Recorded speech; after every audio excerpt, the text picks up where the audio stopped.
All right, welcome back. Today, we're diving into a family of organic compounds that are pretty much everywhere you look, from the dyes in our clothes to the medicines that keep us healthy. They're called amines. And as you're about to see, they have a personality. So, what's the deal? How are all these things, dyes, drugs, cleaners, even connected? Well, the secret ingredient, the chemical thread tying them all together, is a fundamental type of molecule called the amine. So what is an amine, really? At its heart, it's basically just a souped-up version of ammonia, NH3. Chemists just swap out its hydrogens for other groups.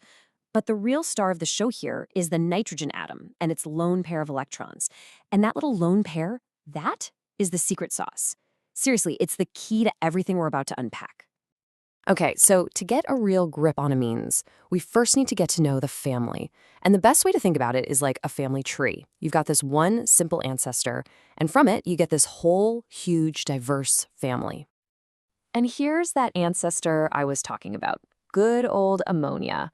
1 nitrogen, 3 hydrogens, and you guessed it, that super important lone pair of electrons. This simple little pyramid shape, it's the blueprint for every single amine we're going to meet. Okay, so let's start building the family. First step, you take ammonia, you pluck off one of its hydrogens, and you stick on some kind of organic group. We'll just call it R for now. And bam, you've got a primary amine. See? Pretty straightforward.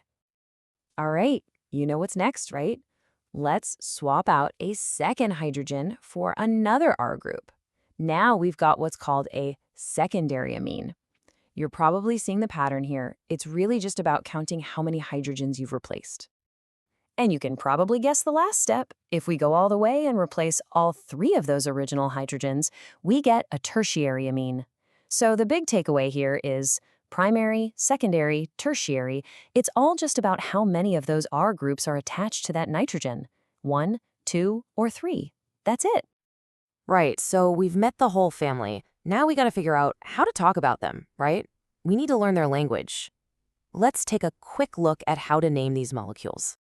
Turns out there are basically 2 main ways to name these things. You've got the common way, which is super intuitive. You just name the group attached, like isopropyl, and then tack on the word amine. Easy. Isopropylamine. Then there's the more official systematic way, the IUPAC system. Here you name the main carbon chain, like propan, and then you add amine at the end.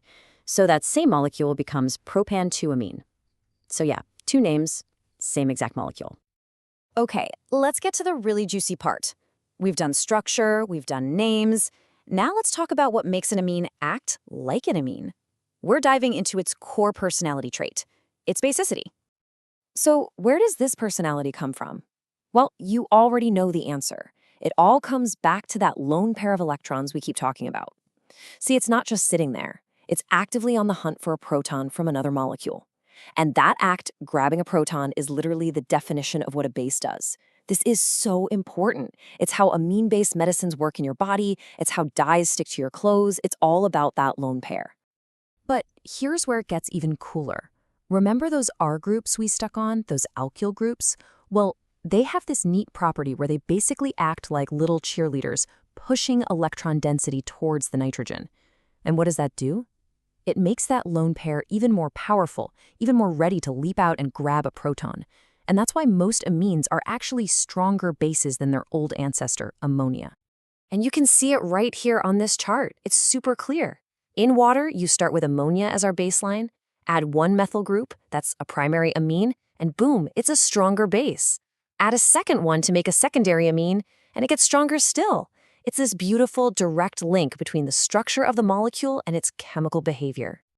Okay, but like with any good story, there's a twist. What if that R group we attach isn't a simple chain, but a whole aromatic ring, like in a molecule called aniline? Well, everything changes. Instead of pushing electrons, that big ring actually pulls them in. That lone pair gets kind of sucked into the ring and smeared all over it through resonance. So because it's not just sitting on the nitrogen anymore, it's way less available to go hunting for a proton. And the results? Aromatic amines are way, way weaker bases.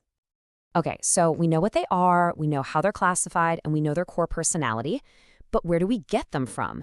Let's check out a couple of the really clever recipes chemists have come up with to make them from scratch.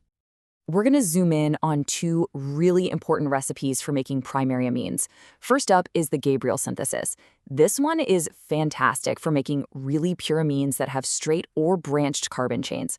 And second, we have the Hoffmann degradation. And this one, well, this one has a very cool magic trick up its sleeve. All right, let's walk through the Gabriel synthesis. It's actually a pretty clean three-step deal. You start with this molecule, phthalimide, react it to form a salt, then you add whatever carbon chain you want. Finally, you just add some water to pop off your super clean, super pure primary amine. But here's the key.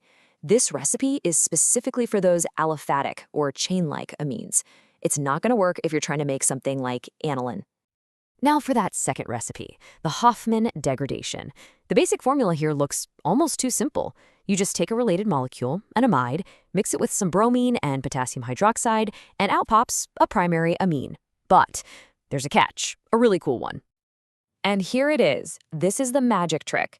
The amine that you get at the end has one less carbon atom than the amide you started with. A whole carbon atom just vanishes during the reaction.